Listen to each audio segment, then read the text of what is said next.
Sounds like someone I need to try to get on here, unless he's already got to a status where he's probably getting a lot of requests. Because I've gone to some of those other folks, and I mean they're already at almost a celebrity status on their own. It's like it goes. He seems attainable though, and you know how there's a lot of those people that put on a really good persona that they're friendly, but they're really not off camera. He seems like a very genuine guy. Like he does get the big names on there. He's got Goggins on there. He's got what's his name? Haynes, the bow guy that Goggins hangs out with all the time. He's an extreme endurance act. He's fantastic. He gets a lot of those people on there, but he also has just normal Joes on there. But his content is really, really strong. Yeah. So you were saying about something he mentioned about just the mental aspect. What was that again? So he was talking about, he actually referenced Goggins in it. Okay. And he said, Goggins will tell you that when you think your tank is done, you've got at least another 40%. Right. Well, he was saying... he does at least. Yes. Yeah, he does. The man's a machine. He said that there's actually a part of your brain, and look, I don't remember what it's called, not even going to pretend to. Right, yeah. But that when we do things that we don't want to do, and when we push ourselves, this part of our brain actually grows. And that this part of our brain protects from dementia and everything else, so it increases longevity. So he said if you relate this to working out and fitness, not only are you bettering your body, but you're also protecting your mind and creating longevity there. Because you could have the best body in the world and get dementia or something, and sure. I mean, it's kind of game over at that point. Yeah. So fascinating guy. So figuring out how to then push yourself to do something you don't really want to do on a continual basis. Yes. With certain guardrails, probably. But according to him, as soon as you start enjoying it, it doesn't have the same effect. Yeah. So it's got to be uncomfortable.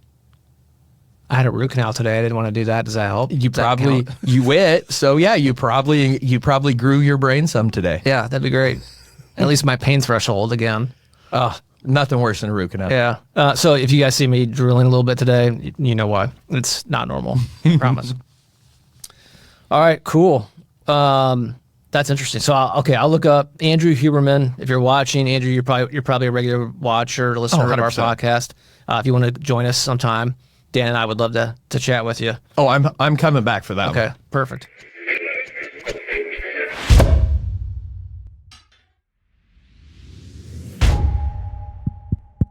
Is this thing on?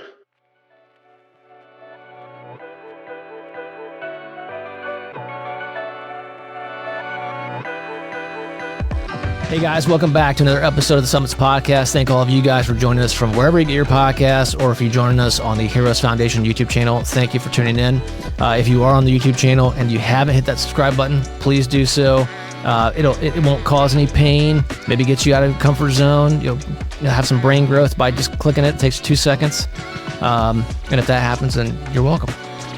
All right, guys. Today we have a special guest, Mr. Dan Plumlee. Dan, welcome to the Summits Podcast. Thank you so much for having me. I have been excited for the past month. I forget who reached out to me, but they said, do you want to do this podcast? And I'm like, absolutely. So I'm thrilled. Thank you for having me. I have not heard that from any of our guests before, so thank you for saying that. Yeah. Well, maybe I should have had a bad experience so I could have grown my brain. I didn't really want to do this. Right. But no, I'm very excited to be here. Thank you for having me. Well, we're happy to have you. All right. Give us a little background, like the early days, little Danny boy growing up. Where did we grow up and what were we into? Little Danny boy grew up in LaPel, Indiana. Okay. Yeah. So just a stone's throw from here if you got a good arm. Kind of the funny story that I think ties in and has kind of really led me to this journey. When I was born with Perthes disease. Okay. So that's a degenerative hip disease.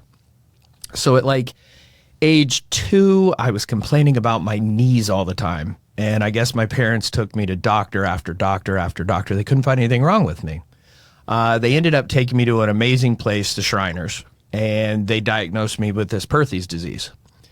So essentially what that is, I had no blood flow to my hip sockets. Okay. So I was born basically with bone on bone. Okay. So at age 4 or 5, I was in braces, and they were the most atrocious things you've ever seen. Basically, they spread your legs really far apart, had a bar that run down the center, and I kind of had to walk sideways. Okay. So growing up, I was not allowed to do any contact sports. I wasn't allowed to run. If I was caught running by my mom, this was the 70s, 80s, she beat me, you know. Right, yeah. Mom, sorry I told on you. So I had to find other sources to be active, which is how I got into cycling. Yeah. I absolutely found a love in cycling, didn't hurt the hips. Okay. It was a great activity for me. Leading into that, around the year 2000, I had my first hip replacement. And then in 2013, I had my second hip replacement. Okay. That was one of the questions I was going to ask. I'm not familiar with that disorder. And so what can they do to correct, if anything? Are there any solutions? And obviously the hip transplants. Hip transplants the way to go. I do recall, and I was very young, I think it was around 6, I actually stayed down at the Shriners for like a month, and I was bedridden in traction. They thought back then that kind of helped, but those blood vessels don't regenerate. Right. Yeah. So it was kind of a waste of time. Yeah. So it just led to a hip replacement. And the bad thing with them is they just go. Like one day you're fine, and the next day I need a hip replacement. Right. And I still had hip pain even after the second hip replacement. Okay. I met both or just one of them? Just one of them. Okay. It was my right one. And I met a doctor, and he's like, hey, I got this idea for this procedure. Can't remember what it's called. But he's like, I think I'll make you feel better. So I went in for this procedure. And when I went in for my follow-up, he said, hey, Dan, you know what? He said, if you want to start running now, you can run. This was like 3 years ago. Was it just a modification to the new hip? Or because it wasn't like another replacement, right? No, not another replacement. Apparently, it was some kind of a muscle and a tendon that after a hip replacement tend to get binded up. Okay. And they basically move that stuff. Okay. He basically said, I'm going to readjust your anatomy, which I thought was strange, but okay, if it made me feel better, I was down for it. But I never will forget that day, because he said, you can run if you want. And I kind of looked at him and I said, I can like run? And he's like, yeah. And I said, well, that's amazing, because cycling, I'll do it year round, but I'm not as diehard when it starts getting cold. Yeah. So I'm always looking for something to get a little bit more fit, stay active during the winter. So I went home that night and I told my wife, I said, I can run. She said, you're kidding me. So I literally walked out of the house that night and went on a mile run, and regretted it the second I did it. You know, I mean, I thought running was probably the worst thing ever. Yeah. I was like, I didn't regret it after all these years. But ever since... You didn't watch Forrest Gump like before you went to go do it? Like, all right, I'm in. Forrest Gump. But ever since that point, I have stuck diehard to the cycling and the running. Right. Like, those are two super important things in life. And your brain's growing because you weren't into running. You didn't enjoy that first experience, but you're pushing through it anyway.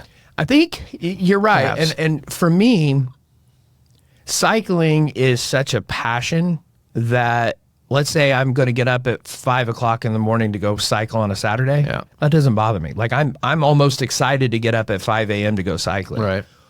Running for me still to this day is a mental game from the second I decide to go do it until I finish it. Yeah. And I really love that aspect of it that I don't get from cycling. Yeah. I've never gotten into running. I've tried a few times, just never. Partially because I'm probably not doing it right. Mm-hmm. I always went too fast. Yep. I just did not enjoy it. Cycling, I at least enjoy. I wasn't like competitive at it or anything, but like it just seemed. I'm not going to use the word easier. That's not right. It is more enjoyable. Yes. For whatever reason for me. And as long as your bike's set up, it's kind of hard to do cycling wrong. Yeah. You know what I mean? Like your form, you can adjust some things, but you're right. Definitely with running, I learned a lot. Like I knew I looked horrible out there running, but I did it. And a lot of that stemmed from just the way that my hips are built now. Like I just run a certain way. And when I entered my first half marathon and I saw all of the different style runners, I'm like, oh, I'm okay. I'm just like everybody else. Right. Like, I'm no professional, but I get it done. Yeah. Well, it's like going out and cycling and seeing someone who clearly has not had a bike fit. Yes. For whatever reason, or maybe they don't think that the commoner can go get that done now, which the technology's out there, you can do it, and how much of a difference that helps. And you're like, man, like I'm not an expert, but like that individual is got to be in pain because look how they're set up. Yep. And just not not when conducive. you see those people where like they're pedaling and their knees are up by their ears, and you're Right. like, well, and nowadays you can even do scans from home and get bike fitted, which is absolutely amazing. You don't even have to go to a bike shop anymore. Yeah, that's cool. We both know people who have had hip replacements. I don't know much about it other than having talked to them about it. The technology today versus back in 2000 has, like anything else, has grown by leaps and bounds. Tell me about your experience briefly with those, because I'm not getting any younger. I have some hip issues. I don't know if I'm headed in that direction at some point in time or not. I have no idea. But some of the stories I've been told is that, and look, sorry if I botch this, all you orthopedists that are out there, but like that the hip replacement is a faster turnaround, faster process than a knee replacement. Yes. I have a couple of friends who've had knee replacements. They were older, but still much tougher recovery time. My hip replacement in 2000, after that one, I thought, I'm never having the other one replaced. Like, it was a horrific experience. It took me 6 months to really get back. I was on crutches for 2.5, 3 of those months. Okay. Like they say, no pressure on it. I had the second hip replacement, and I remember I had just come out of the anesthetic, and I'm sitting there and everything, and a nurse comes in and she goes, okay, let's go. Walk. And I go where? And she said, we're going to walk. And I said, walk? No. And sure enough, they had me up that same day. And with that hip replacement, I think I was off work for 5 days and I went back to work. Wow. Like, it's what year was the second one? It was 2013 or 2014. Okay. So on one hand, I mean, for us, 13, 14 years is really not terribly long. Right. But like in that 13, 14 years, how much progress has been made? That's crazy. Well, I feel like they make as much progress in the medical fields as they do technology. Like, it's always advancing. It's always, I mean, my scar was smaller, my recovery time, even the components that they put in there are longer lasting than the original components. So, I mean, if you wait a couple more years, you maybe same day and you'll be like, I feel fine. Like a root canal. You'll just be done. That'd be cool. Minus the drilling, that'd be cool. Minus the drilling. I wonder what if, we're just getting off topic here, I wonder how AI might help shape that as well. Wouldn't that be amazing? I mean, they're probably just going to be AI effect. doing the surgery eventually, just robots and AI doing the surgery. That's has started. It's like a doctor assist robot. Like, for example, I know too much about prostate cancer and prostate surgery now, but a lot of prostate surgeries now are done via the Da Vinci robot. Really? Still manipulated, or again, don't quote me on the words, guys. Still manipulated by a doctor, but the robot's doing the actual work. The physician's in the corner, instructing it what to do. At some point, how does AI fit into that?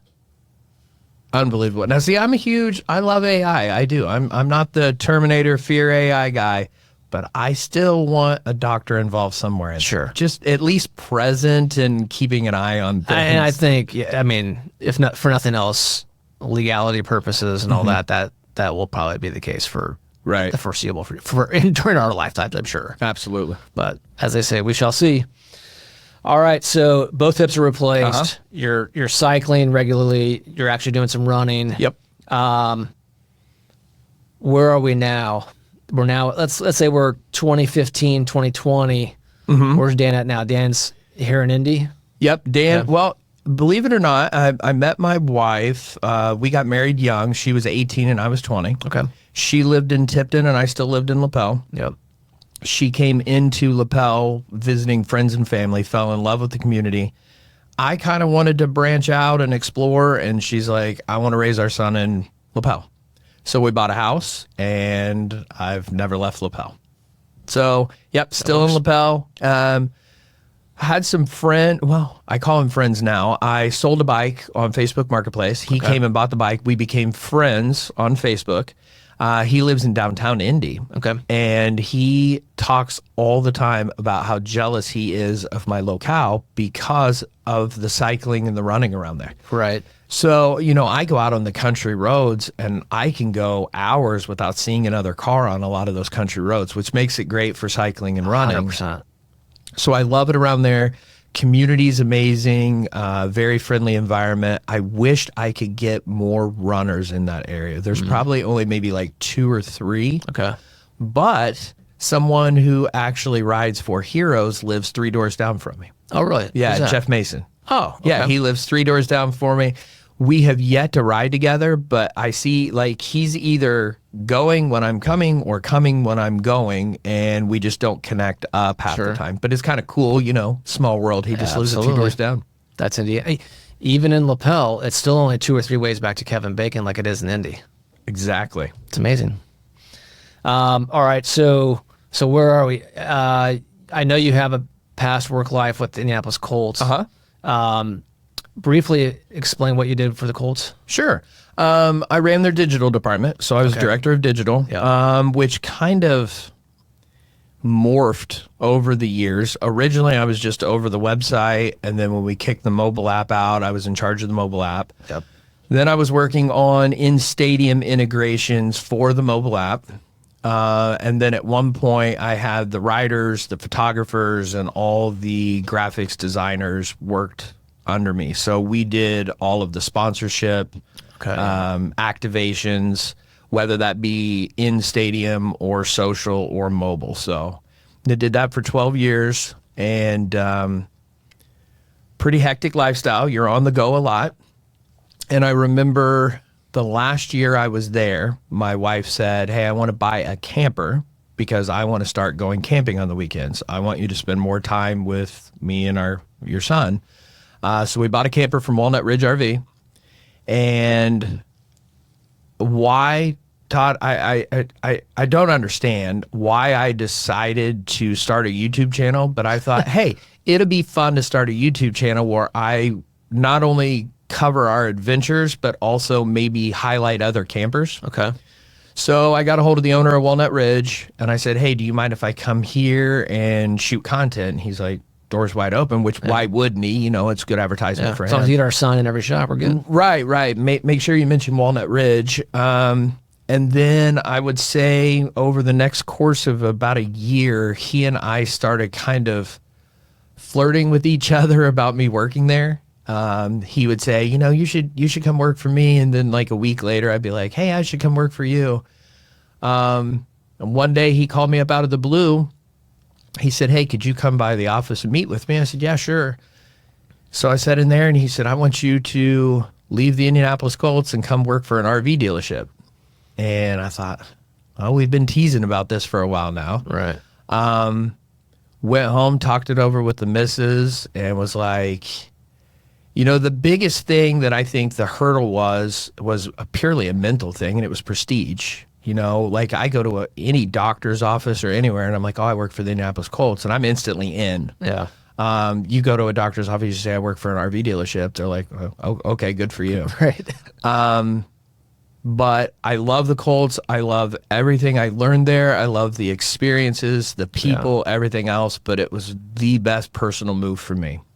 Quality of life improved. Right. Time in nature improved. It was just a great move. So now we take the camper all over the place, and I cycle and I run in crazy places, which I absolutely love. That's cool. Are you still doing the YouTube channel?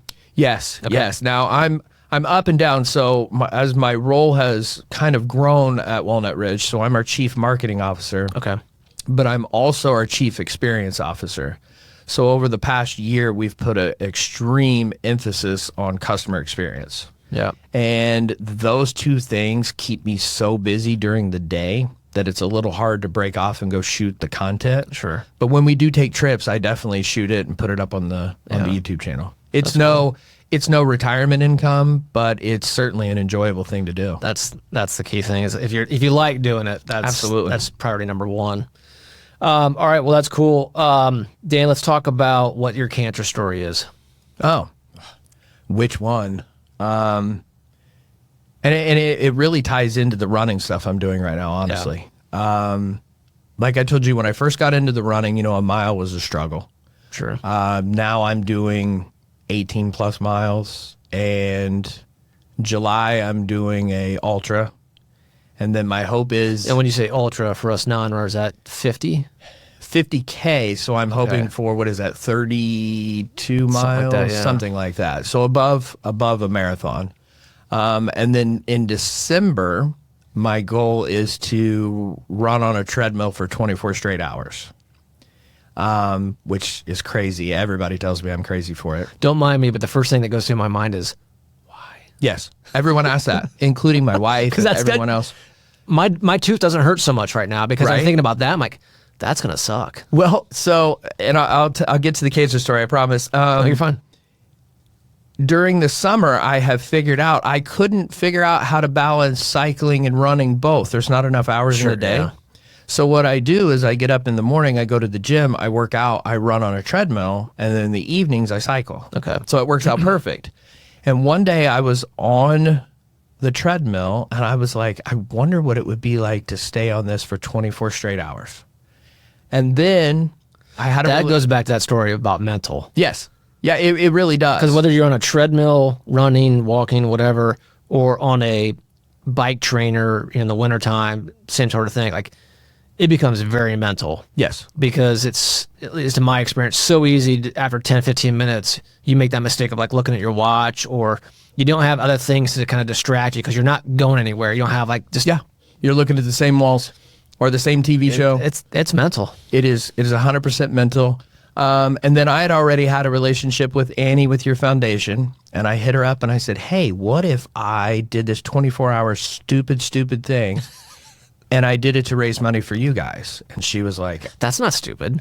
Yeah, that's you not can do whatever stupid. you want. So that led to that, but kind of in the back of my mind this whole time. So my first cancer experience, I was almost too young to remember. I lost both of my grandparents to cancer.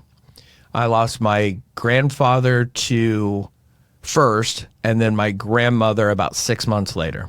Okay. Really tough. As an adult, my first real experience was my mother-in-law. And I know, at least jokingly, most people say they don't have great relationships with their mother-in-law. But my wife and I are very close to my mother-in-law. And she started feeling ill all the time, developed a really nasty cough. We went with her to the doctor's appointment, and they said, hey, we see a mass in your lung. And it wasn't 4 months later, she was gone. Okay. It was incredibly fast. But the fight and the determination that I saw in her was very inspiring. She wasn't willing to just throw in the towel and quit. More recently, a good friend of mine, he actually became a famous YouTuber. He had Snake Bites TV. So I knew this guy 15 years ago when he owned a snake breeding facility up in Michigan. And he decided he wanted to start a YouTube channel.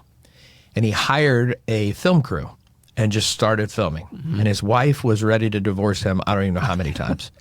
But he became super famous. Like, he was traveling all over the United States, and he became more about animal conservation than he did just snakes. Sure. He kind of got into everything. He got diagnosed with stage 4 liver cancer. Pancreatic cancer. Okay. And the struggle that I saw him go through was brutal, to say the least, but the level of determination that he had during that whole time made me think, as a normal person who's perfectly healthy, I'm not pushing myself anywhere near I could or what I should. When you see the fight and the determination in these people, it's inspiring to say, I can do a lot more. Sure. And then I thought, well, if I can see how much I can do, and I can raise money to help these people who are going through this, it's a win-win for me. So that's kind of what's inspired I'm going to do the stupidest endurance things I can, because I want to learn how to push myself. I want to learn what my limits are. Yeah. But I also want to show respect to these people who are feeling horribly sick, but still get up and put a smile on their face and spend time with their family and muster the strength to do their day-to-day thing. Like, it's just, I don't think there's anything more inspiring. You watch David Goggins, which I love the guy. super inspiring. Yep. But to me, he's almost like this mythological thing that you can't attain. Right. But when you see a normal friend, family, somebody like that going through what they do, you know that you can do that. You can be more than what you're doing. That I'm glad you said that, because that's one of the questions. I would love to have him, of course, as a guest. And I know a few people who've actually had a slight opportunity to talk with him at an event. And I'm sure he's been asked this before, if not 1,000 times. But that's the question I want to ask him. Is like, look, none of us are Navy SEALs or Army Rangers. You're one of the few who doesn't get to check one box, but get to check both boxes, I believe. Like, you're at a level that just, it's like me trying to show my daughter old videos of Bo Jackson throwing a baseball from the outfield to first base and getting someone out. I'm like, my intention was to show her the mechanics, because his mechanics were off the charts. But then I realized I'm showing her someone who 99.9% of the population, human population, can't do what he just did. So that was probably maybe not the best example. But same thing with Goggins. Like, dude, you're at such a high level, but for the rest of us who aren't at that level and will never be at that level, but are striving to push the outer limits, whatever our outer limits are, what advice do you give? Like, how would you say, like, I'm never going to be a Navy SEAL. That ship passed, and even my younger years, that wasn't an opportunity, or wasn't an option, I should say. But at 51. What are my options? Right. What would you say to an average Joe 51-year-old or an average Joe 25-year-old? Well, you'd get cussed out a lot. For sure. That's fine. We're good there. I think, like I said, he still holds a mythological area to me. But when you read his books and you hear his story, he was one of us. Like, He was incredibly overweight. He had 10 different learning disabilities and everything else. He was on the Huberman labs. Okay. I feel like Huberman needs to pay me or something. He was on the Huberman labs, and Huberman couldn't go into all of the details from his lab work that he did because patient privacy, all of that. But he said his ability to suffer was like nobody he's ever seen before. Right, yeah.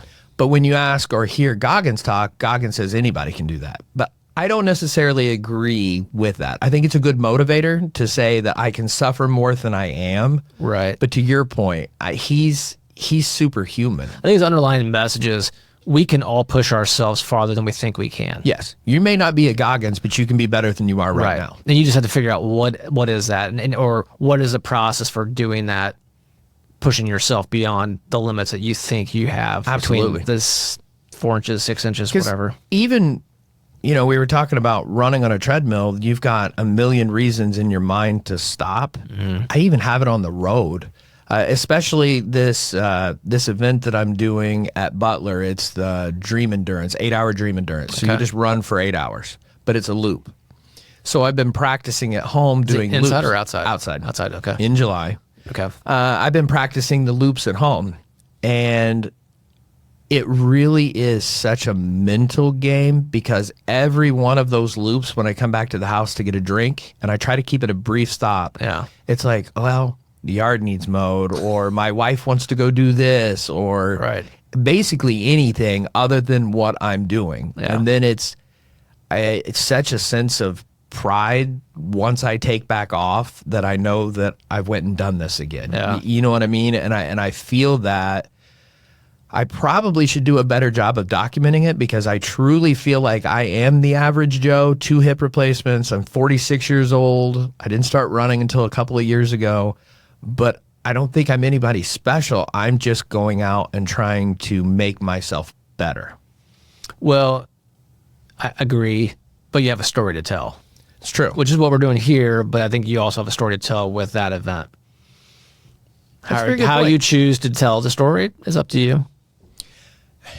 I think I struggle with the most of not thinking that I'm good enough to have a story to tell, but I think you're right. I think... Well, you do. You have 2 replaced hips. Right. And I think... And it's not like they have like motors in them, so it's not like you have an unfair advantage. Oh, I didn't tell you I had the motors installed? Keep that on the down low. We'll keep that between us. Yeah, we got to keep that. But you're probably right. Like, I guess my hope is that I could inspire somebody to push themselves a little bit further than what they are. But yeah, it's It's definitely a personal focus, but it's almost like, and not discrediting anybody. You see a lot of those athletes, they're doing this. Well, when I'm doing that, I'm thinking more about the friends and family I've lost, or the people that are fighting those battles. It's more earthly level for me, because I've seen it, and that really sticks with you. Yeah. Well, everybody has their motivation, and if they don't, they need to find what that motivation is. Doesn't matter what you or I think, whatever it is that helps them. And maybe that's Goggins' message. Whatever it is, it helps you get you over that first initial brain barrier to push yourself beyond, oh, I'm starting to get tired, or my feet start to hurt, or whatever. Like, suck it up, buttercup. Absolutely. And he wouldn't say that. I'm keeping it a little bit. You're keeping it PG. Keel. Yeah. PG. Because normally I'd probably say the same or similar I would thing. too. Not in here, but I cuss at myself when I'm cycling or running, and it's a good motivator. Yeah. Again, whatever motivates you. Right. So this summer you got a couple of events. Talk to me about what you're thinking for Fit for Heroes. So Fit for Heroes, so far, I have this 8-hour dream endurance run in July. I have a half marathon 2 weeks after that. Hopefully the 46-year-old body is ready for that. Yeah. I want to do something big in August, and I'm thinking that's probably going to be around cycling, but I haven't figured out what yet. And I'm thinking it's got to be a 200-plus mile ride or something. 2 years ago, I went and rode the Katy Trail. Have you heard of that? It's not ringing a bell, no. It is the most beautiful trail I've ever been on. It's a rail trail. Okay. Starts in St. Louis, and I forget the name of the little podunk town that it ends in, but it's 257 miles. Okay. And you are out in the middle of nowhere. I went entire day without seeing anyone. Is it paved or is it gravel? It's that chipped limestone. Okay. So it's firm. Like, you don't need a mountain bike for it. Right. I rode my gravel bike. Okay. Didn't have a problem, but perceived effort, if I was on the road, I would have been running probably 4 or 5 mile an hour faster. Okay. Yeah. If that makes any sense. Right. Yeah. But absolutely beautiful. You backpack, so you're taking everything with you. Okay. I'm stopping at these little campgrounds. Right. The one campground, my first night there, I FaceTimed my wife. I got a signal. No one was at this campground, and it was tucked back. I was surrounded on 3 sides by deep woods. Okay. And I'm completely by myself. And I remember telling my wife, I was on the phone, and I'm like, I'm not going to lie. Like, I'm a little bit creeped out right now. Yeah. And I remember waking up once at like 2 o'clock in the morning. I'm like, I have to pee. And I'm like, you know what? I'm just going to wait. I'm just going to wait for daytime. But the experience was amazing. Sounds like the Blair Witch Project. Yeah. It had that. I tried not to listen for noises, because you always was that a banjo? Is this Deliverance? Like, where are we at here? But it was an awesome experience, because again, I'm by myself. Right. Nobody's pushing me from point A to point B. Yep. I love being inside my own head for a couple of days. I want to maybe do something like that in August and document it. And then I'm not sure early into the winter if I'm just going to be focusing on training for that 24-hour. Oh, right. Or if I can fit a couple more events in there. And then the 1st of December is when I'm planning on doing the 24-hour. Now, what's crap about it, and I don't even mind saying this at this point, I've kind of talked to Annie about it. I think you guys have a few gyms that work with you guys. Mm-hmm. If anybody wants to host me there, I originally reached out to Planet Fitness, and they were extremely excited, and then they have just completely fallen off the map. Okay. And I wasn't looking for them from a sponsorship standpoint. It was more the availability, because they're open 24 hours. Right. Okay. But I also thought they have a nice sized audience, which could help my fundraising goal. Yeah. Kind of a win-win.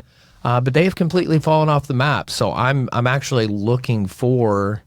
I don't want to do it in my house. I think I'm really going to struggle if I'm doing it in my house. And I don't need an audience around. Matter of fact, when I first tossed out the idea to Annie, she's like, oh, at our fit event, you can just run on the treadmill there. And I'm like, Annie, I'm coming off of an ultra and then a half marathon. I'm not ready for it then. Yeah. Let's think about this. I like thinking outside the box. Well, not on this episode. We'll afterwards or later we'll do a little brain sesh. Yeah, that'd be awesome. Because I want to learn a little bit more about what you're thinking, and then throw some stuff against the wall and see what sticks. That'd be fantastic. Some interesting ideas. So for any gym owners out there, or anyone who has a facility that might be conducive to Dan's idea in this event on in early December for 24 hours. Hit us up in the comments or contact us. Let's chat about it. Absolutely. I'll be low maintenance. Like, I just need to bring supplies with me and then have a couple people come in and out over the course of the 24 hours. Yeah. And hopefully I don't die on it. But fan base. Well, yeah, let's hope not. Yeah, no autographs, no nothing. I thought about possibly live streaming the whole thing just so people could watch the entirety of it. Maybe we need to do a podcast recording or a couple of recordings there while you're doing it. That'd be fantastic. I think that would be super enjoyable. Taunt you a little bit. Because I don't have a pace in mind. My goal is literally, I'm not going to barely walk on it. I'm going to put in some effort. Yeah. But my goal is time on feet, 24 hours on the treadmill. I'm thinking I can hit 100 miles. I don't see why I can't hit 100 miles. Right. I think that's like a 13, 14-minute mile pace for 24 straight hours. Yeah. So we'll see. But yeah. Now, would you be pissed if we're there, like drinking a beer or eating a hot fudge sundae or something? No. My best friend is coming to this Dream Endurance, and he said, I am literally going to sit in your canopy, and I'm going to drink beer and mock you every time you come in after a lap. So you'll be prepared. You're good. I'm going to be prepared. Okay. I would expect nothing less. True. Fair statement. All right, cool.